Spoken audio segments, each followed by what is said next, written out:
Assalamualaikum warahmatullahi wabarakatuh. Halo teman-teman, selamat sore. Perkenalkan, kami dari kelompok 5 akan membahas tentang pengaruh Undang-Undang Otonomi Daerah terhadap perusahaan startup digital. Sebelum melanjutkan diskusinya, izinkan kami memperkenalkan diri masing-masing. Saya Arif Fitriana dengan NIM 55511801224. Saya Nur Hidayah dengan NIM 55511800128. Saya Hertina dengan NIM 555118132. Saya Alia Sabrina Faradila dengan NIM 55511800137. Yuk teman-teman, kita langsung aja ke diskusinya. Sebelum kami membahas lebih lanjut, saya ingin bertanya apa sih otonomi daerah itu? Dari pertanyaan yang tadi sudah ditanyakan, apa sih otonomi daerah itu? Otonomi daerah adalah kewenangan untuk mengatur sendiri kepentingan masyarakat untuk membuat aturan guna mengurus daerahnya sendiri.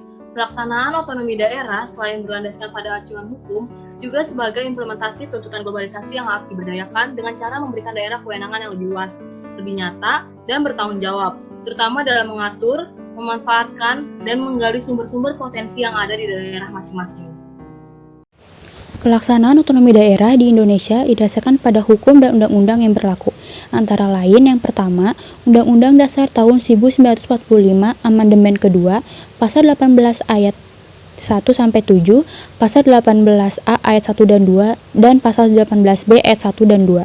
Yang kedua, ada ketetapan MPR RI nomor 15/MPR/1998 tentang penyelenggaraan otonomi daerah, pengaturan, pembagian, dan pemanfaatan sumber daya nasional yang berkeadilan serta perimbangan keuangan pusat dan daerah dalam kerangka NKRI.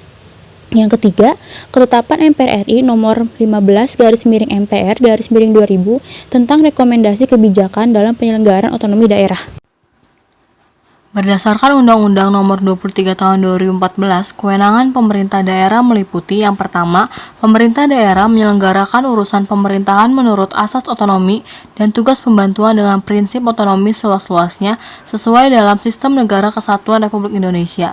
Yang kedua, pemerintah daerah melaksanakan urusan pemerintahan konkuren yang diserahkan oleh pemerintah pusat menjadi dasar pelaksanaan otonomi daerah dengan berdasar atas asas tugas pembantuan. Nah, dari penjelasan tersebut, saya juga ingin bertanya, apa sih emang perusahaan startup digital itu? Perusahaan startup digital itu perusahaan rintisan atau perusahaan yang baru masuk atau masih dalam fase pengembangan dalam menemukan pasar maupun mengembangkan produknya. Nah, menurut Baskoro, startup itu selalu diidentikan dengan usaha rintisan yang menggunakan teknologi informasi pada produknya. Nah, apabila tidak menggunakan unsur teknologi informasi, maka usaha tersebut dapat disebut sebagai usaha kecil dan menengah atau UKM. Nah, dari pemaparan yang sudah dijelaskan mengenai startup digital, kita juga harus tahu apa sih ciri-ciri yang ada dari startup digital tersebut. Kira-kira ciri-ciri dari startup digital itu ada apa aja ya? Nah, dari ciri-ciri startup digital yang saya tahu itu ada 7. Yang pertama itu, usia perusahaannya kurang dari 3 tahun. Yang kedua, jumlah pegawainya itu kurang dari 20 orang. Yang ketiga, pendapatan perusahaan per tahunnya itu tidak kurang dari $100.000 per tahunnya. Nah, yang keempat, perusahaannya masih berkembang atau termaksudnya belum terlalu besar. Yang kelima, umumnya perusahaan startup itu beroperasi pada bidang teknologi. Yang keenam, produk yang mereka hasilkan itu berupa aplikasi yang berbentuk digital. Dan yang terakhir itu mereka beroperasinya menggunakan website. Nah, dari pemaparan tadi kan kita udah istilah dari UU Otonomi Daerah, terus dari istilahnya startup, perusahaan startup digital, terus kita memaparkan ciri-ciri startup digital itu sendiri. Nah, sekarang apa sih dampak dari UU Otonomi Daerah terhadap perusahaan startup digital itu sendiri? Nah, dampak yang ada yaitu dengan adanya perusahaan startup digital itu suatu daerah itu dapat membuka lapangan pekerjaan yang baru. Itu untuk masyarakatnya, sehingga pertumbuhan ekonomi di daerah tersebut secara tidak langsung akan meningkat.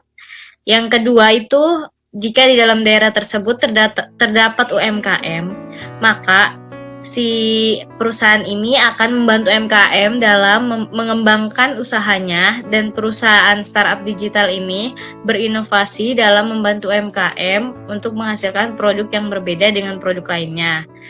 Itu menurut saya. Apakah ada yang ingin menambahkan? Nah, saya izin menambahkan ya.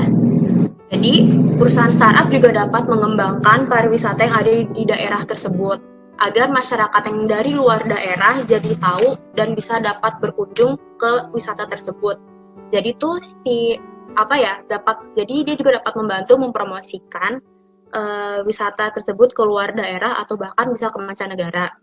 Dan perusahaan startup juga mengharuskan untuk membayar pajak bumi dan bangunan jika mereka mempunyai tempat bangunan tersendiri kalau mereka udah buka kantor gitu. Teman-teman yang lain ada yang ingin menambahkan tidak?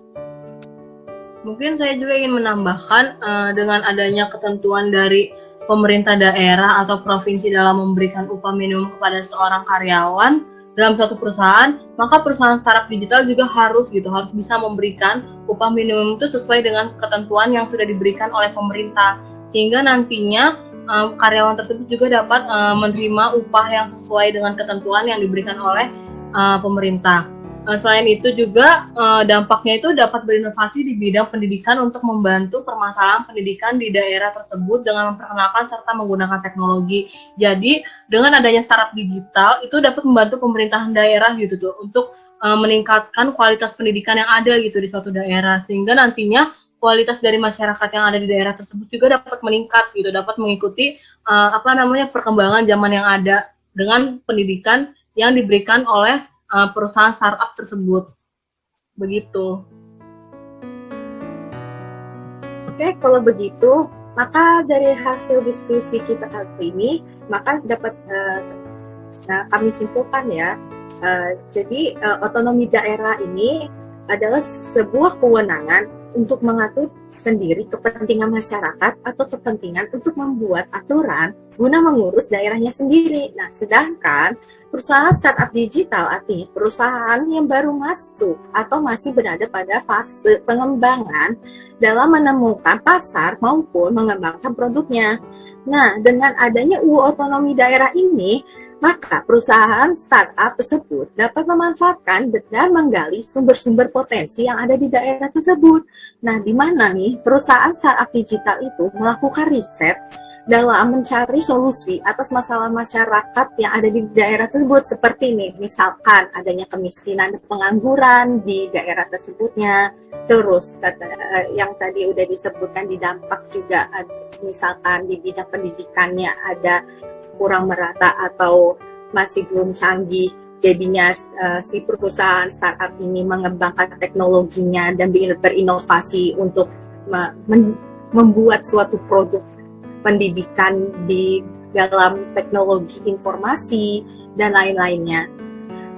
Sekian dari kelompok kami. Apabila ada kesalahan mohon dimaafkan.